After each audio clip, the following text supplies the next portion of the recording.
मैं हूँ अभी तोरण द्वार पे और रात में यहाँ का माहौल एकदम ऐसा होता है जैसे मेला लगा हुआ हो। ये बहुत ही सुंदर है अगर आप रात में यहाँ पे आते हो।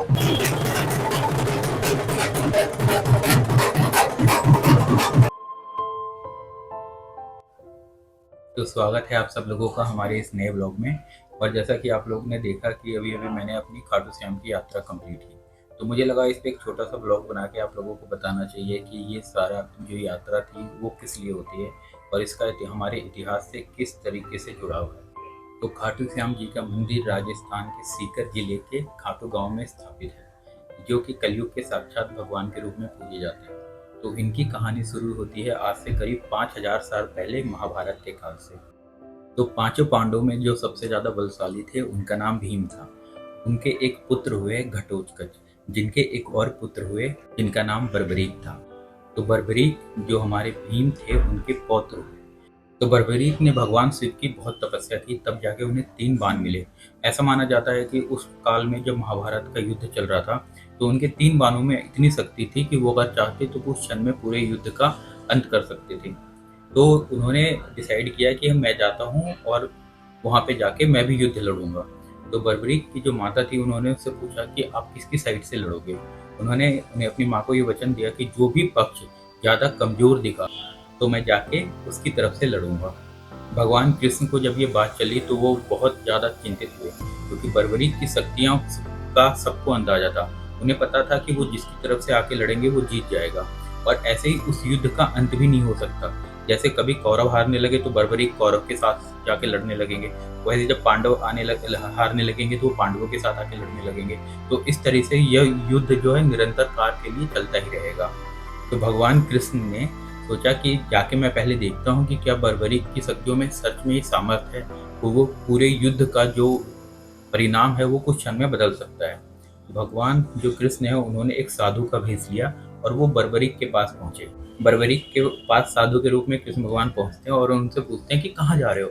बर्बरीक ने बताया कि वहाँ पे एक बहुत बड़ा युद्ध हो रहा है और मैं उस युद्ध में जा रहा हूँ अपनी मौजूदगी का एहसास करवाने के लिए। तो भगवान कृष्ण ने साधु के रूप में थे, उन्होंने बोला कि अरे तुम इतने अकेले एक बालक हो, वहाँ पे इतने बड़े बड़े महारथी है, तुम उन लोगों से कैसे लड़ोगे, क्या तुम्हारे अंदर इतनी ताकत है। तो उन्होंने बोला कि आप बताइए मुझे क्या करके दिखाना होगा जिससे आपको ये लगे कि हाँ मैं सच में उस युद्ध में अपनी उपस्थिति दर्ज करवाने की क्षमता रखता हूँ। तो भगवान कृष्ण के पास एक पीपल का पेड़ था। उन्होंने उनसे कहा क्या तुम इस सारे पीपल के पत्तों में एक साथ छेद कर सकते हो। कहते हैं उनके पास 3 तीर थे। एक तीर का पहले तीर की ताकत ये थी कि वो सारे जो अपने लक्ष्य होते हैं उस पर निशाना साधते हैं, और दूसरा तीर जो होता है वो एक साथ जाके सब में छेद कर देता है। तो उन्होंने अपना पहला तीर चलाया, उसमें सारे पत्तों पे निशाने लग गए।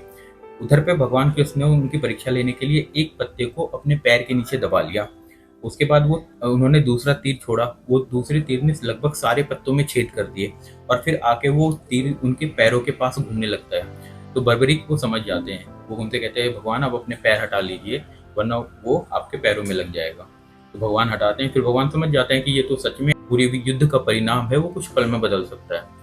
वहाँ भगवान कृष्ण को ये पता चल जाता है कि जब बर्बरीक अगर उस युद्ध में गए तो उस युद्ध का परिणाम कुछ भी हो सकता है, या हो सकता है वो युद्ध कभी खत्म ही ना हो। तो भगवान कृष्ण ने उनसे बोला कि ठीक है आप जाओ, लेकिन जाने से पहले अब मैं आपसे कुछ चाहता हूँ। तो उन्होंने बिल्कुल, वो दाता थे, उन्होंने बोला कि बताइए आपको क्या चाहिए। तो भगवान कृष्ण ने उनका शीश दान में मांग लिया। बर्बरीक यहाँ समझ चुके थे कि ये कोई दिव्य पुरुष या कुछ कोई और है, तो उनसे पूछता है ठीक है मैं आपको दान में वो देता हूँ, उससे पहले मैं जानना चाहूँगा आप कौन है।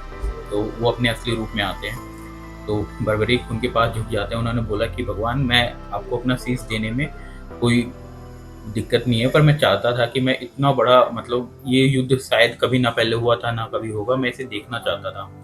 तो वहाँ पे भगवान कृष्ण है उन्होंने उसे आशीर्वाद दिया कि तुम जब तक ये युद्ध चलेगा तुम उसे देखोगे। उन्होंने उनके शीश को वहीं पे रख दिया जहाँ से वो पूरे महाभारत को पूरे आखिर तक देखते रहे। तो युद्ध जैसे ही चलता रहा, बर्बरीक ने सारा युद्ध देखा। फिर युद्ध की समाप्ति के बाद पांडवों में थोड़ा सा अपने ईगो, अपनी ताकत को लेके होने लगा अहंकार सब में कि मैं, मेरे कारण युद्ध जीते हैं, मैं सबसे शक्तिशाली था। तो वो कृष्ण उनके पास पहुंचे तो उन्होंने ये बात पता चली। तो फिर भगवान कृष्ण ने उनसे कहा कि इसका सही जवाब तो वही दे सकता है जिसने इस युद्ध को बिना सोए बिना एक क्षण गवाए सारा देखा हो। तो उन सब लोगों को बर्बरीक की याद आती है। वो सब बर्बरीक के सर के पास पहुंचते हैं और उनसे पूछते हैं भगवान के कि बताओ तुमने युद्ध में किसे देखा, कौन सबसे ज़्यादा ताकतवर था, कौन ये था। तो बर्बरीक कहते हैं कि मुझे तो हर जगह कृष्ण ही दिखाई दिए। जो लड़ रहे थे वो कृष्ण थे, जो जीत रहे थे वो कृष्ण थे, जो हार रहे थे वो कृष्ण थे, जो जिंदा बचे वो भी कृष्ण थे, जो मारे गए वो भी कृष्ण थे। उन सब ये सब बातें सुन के पांडवों को बहुत पछतावा हुआ और भगवान कृष्ण उनकी ये बात सुन के बहुत खुश हुए। उन्होंने तब जाके वरदान दिया कि कलयुग में तुम मेरे नाम से पूजे जाओगे। जैसा कि तुम्हारी इस युद्ध में तुम्हारी इच्छा थी कि जो भी पक्ष हारता हुआ होगा तुम उसके साइड से लड़ोगे, तो वैसे ही कलयुग में जो इंसान किसी भी अपने लाइफ से अपनी प्रॉब्लम से हार के तुम्हारे पास आएगा, तुम उसकी हार को जीत में सुनिश्चित करने की क्षमता रखोगे। तुम्हारे दरबार से कोई खाली नहीं जाएगा। तो यहाँ से शुरू होती है खाटू श्याम की कहानी। फिर इसके साथ ही भगवान कृष्ण ने बर्बरीक के सर को पांडवों के साथ मिलकर एक नदी में बहा दिया। तो यहाँ से हमारा वो महाभारत का किस्सा खत्म होता है। अब हम आते हैं कलयुग की ओर। तो कलयुग के कई साल बीतने के बाद एक चरवाहा था। वो अपने गाय को लेके खेतों में जाता था, चरा के वापस ले आता था। तो उसमें से एक गाय थी, वो एक जगह पे हमेशा खड़ी रहती थी और खड़ी होती थी और उसका दूध अपने आप जमीन में चला जाता था। तो उसे बड़ा आश्चर्य होने लगा, ये कैसे होता है, कैसे होता है। उन्होंने जाके अपने राजा को ऐसी चीज़ें बताई कि ऐसा ऐसा होता है। राजा और उसकी मंत्री वहाँ पे आके वहाँ पे खुदाई करी। खुदाई में उन्हें वहाँ से बर्बरीक का सर मिलता है। तो उस सर को वो राजा थे उनका नाम था रूप सिंह चौहान। मुझे पता है वीडियो थोड़ी लंबी हो गई, पर मुझे लगा कि ये सब बातों का आप लोगों को जानना जरूरी है। चलो शुरू करते हैं फिर हमारे खाटू श्याम की यात्रा। तो मेरी जो यात्रा थी वो सिर्फ एक दिन की थी। तो मैं आपको बताऊंगा एक दिन में बेस्ट वे में आप कैसे वहाँ से जाके वापस आ सकते हो। तो रात के बज रहे हैं 12, आ गई हमारी ट्रेन और करते हैं हम अपने सफ़र की शुरुआत।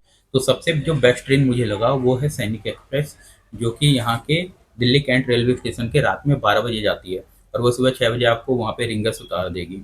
रिंगस जो है वो खाटू श्याम के सबसे नियरेस्ट रेलवे स्टेशन है।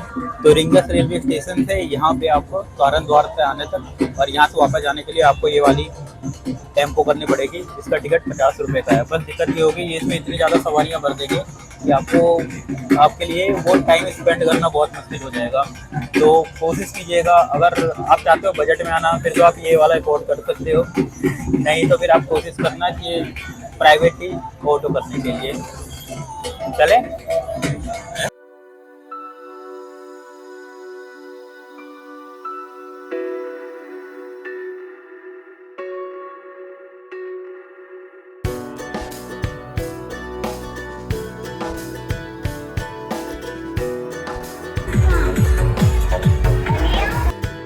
जो आपकी गाड़ी होगी वो आपको तोरण द्वार पे छोड़ेगी, जहाँ से खाटू मंदिर का डिस्टेंस मात्र 1 किलोमीटर है, जो आपको चल के ही जाना चाहिए और चल के ही जा सकते हैं। रास्ते में आपको इतने सुंदर सुंदर दृश्य दिखेंगे कि आपको मज़ा ही आ जाएगा।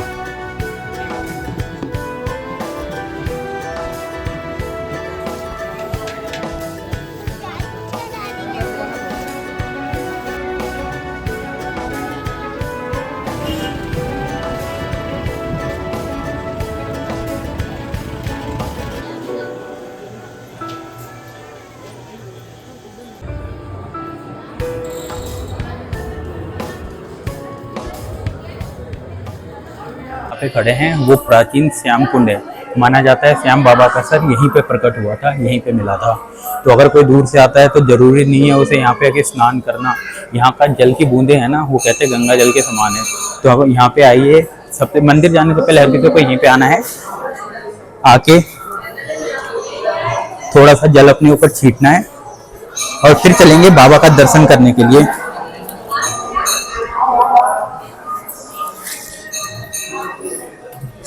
मनोकामना पूरी कर। ये बोलते हैं ना यूट्यूब निकाल के। तो ये पुराना वाला श्याम कुंड है, ये ओरिजिनल है। इसके अलावा भी एक नया श्याम कुंड और बना दिया गया है जिसमें यहीं का पानी जाता है, ताकि जो नए लोग हैं, लोगों की भीड़ को मेंटेन करने के लिए, जैसे ज़्यादा भीड़ आ रही है तो लोग वहाँ पे जाके स्नान कर लें। तो चलते हैं अब नए श्याम कुंड की ओर और फिर चलेंगे बाबा की ओर।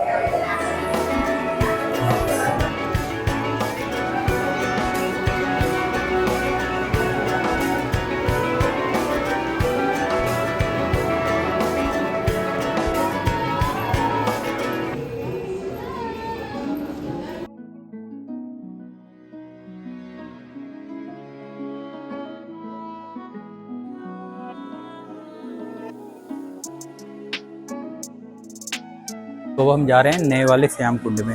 जैसे कि मैंने वहाँ पे बताया वो ओरिजिनल था और ये ऐसा बना दिया है ताकि लोग यहाँ पे आके इवन नहा भी सकें।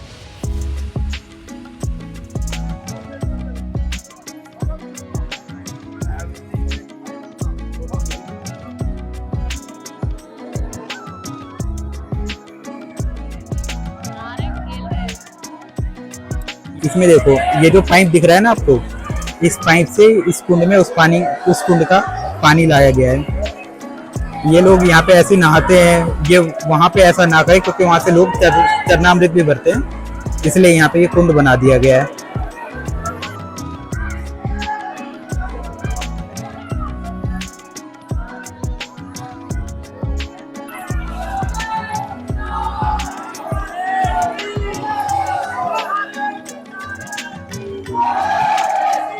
तो इसलिए ये वाला कुंड अलग से बना दिया गया है। देख रहे हो यहाँ पे भीड़ और नहाने वाले लोगों की संख्या। तो चलते हैं अब श्याम मंदिर की तरफ।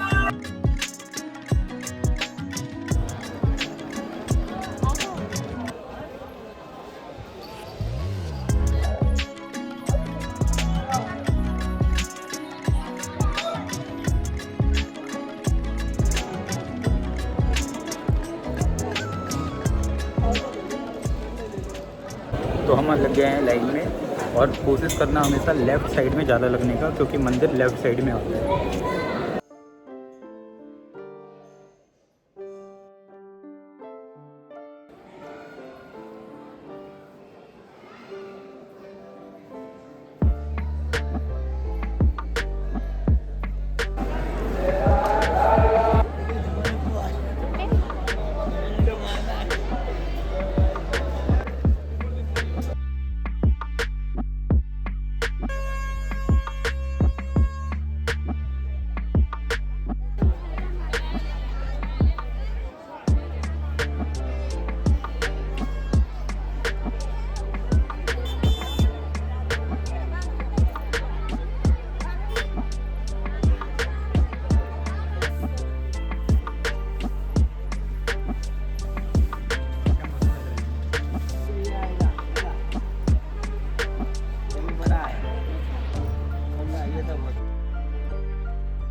जैसा कि आपने मंदिर में देखा था, वहाँ पे प्रसाद नहीं चढ़ा सकते, बस आपको दूर से दिखा के रखना होता है। तो हमने वहाँ के लिए ये वाला प्रसाद लिया। पर यहाँ का जो फेमस स्वीट्स की दुकान है, जो जहाँ से खाटू श्याम का सबसे सुंदर प्रसाद बनता है, वो है अग्रवाल मिष्ठान भंडार। तो वहाँ पे ये सारी वैरायटी थी और हमने थोड़ा थोड़ा सब में से ले लिया है। तो मैं आपको दिखाता हूँ क्या क्या है। तो सबसे पहले हमारे पास है ब्राउन पेड़ा, फिर हमारे पास है पीला पेड़ा, उसके बाद हमारे पास है ये मूंग दाल का लड्डू, फिर हमने लिया है ये गोंद का लड्डू, और फिर ये हमने लिया है ये दूसरा पेड़ा, ये केसर का पेड़ा है, और इसके साथ हमने लिया है मूंग दाल की बर्फी। तो आप कभी भी अगर खाटू श्याम आए तो ये सारे प्रसाद को जरूर ट्राई करना।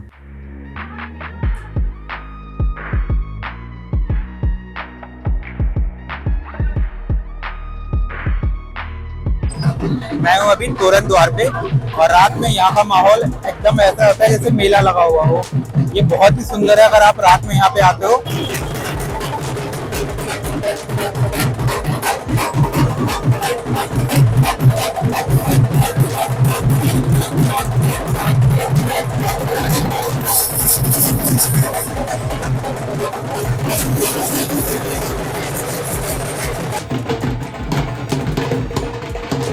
जगह का मुझे समझ में आया है, सब अपने अपने हिसाब से सेलिब्रेट कर रहे हैं। कोई अपनी एनिवर्सरी बना रहा है, कोई अपने बच्चों का केक काट रहा है, कोई बर्थडे बना रहा है। तो हमें अभी मिले हैं गुरिल्ला भाई। तो यहाँ का माहौल एकदम मेले जैसा होता है। अगर कोई यहाँ पे आता है तो वो रात में एक बार जरूर यहाँ पे आइएगा और ये वाला एक्सपीरियंस लीजिएगा। मैंने देखा है हर कोई अपनी अपनी छोटी छोटी खुशियों को यहाँ पे सेलिब्रेट कर रहा है। कोई यहाँ पे बर्थडे सेलिब्रेट कर रहा है, कोई एनिवर्सरी कर रहा है, कुछ नहीं भी किसी को करना है तो भी यहाँ पे आके डांस कर रहा है और फोटोग्राफी कर रहा है।